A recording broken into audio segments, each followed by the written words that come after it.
It might be the most dramatic, nerve-wracking, or exciting thing a ship sponsor does, but the iconic breaking of a bottle of champagne over the bow is just a brief, sparkling peek into what her real commitments are to both vessel and crew. A sponsor will be present at all of the major milestones in her ship's life, from the laying of the keel until its decommissioning from service. I am a life member of the crew, and so everybody else is going to rotate out, and I'm still going to be here.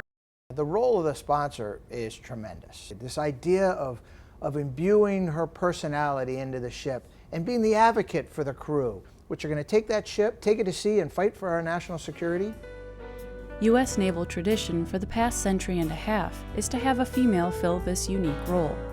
Clutching an enormous bouquet in one hand and a bottle of bubbly in the other, debutantes, actresses, politicians' wives, war widows, and even children became a sort of godmother to their ships, giving the crew gifts and promising to stay with them in spirit as they sailed away into undisclosed destinations.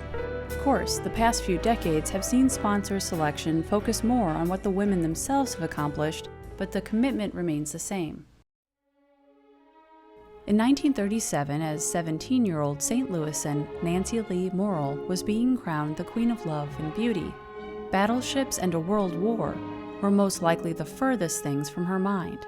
But the feathered tiara and romantic title would lead to her becoming sponsor of one of the most decorated U.S. Navy ships of all time.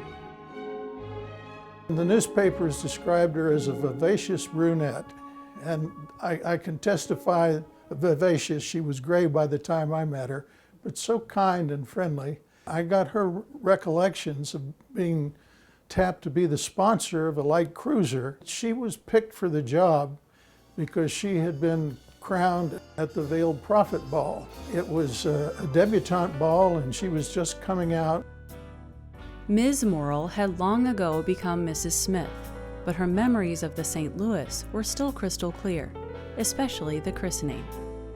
The president of the shipyard coached her how to swing the bottle of champagne against the hull of the ship, because it's considered bad luck not to break the bottle, but it's encased in some kind of wicker so that the shards won't fly and injure people.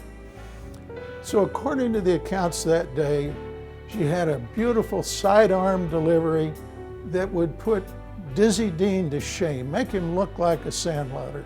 But she really took pride in the ship, and the Navy did a nice job of keeping in touch with her over the years.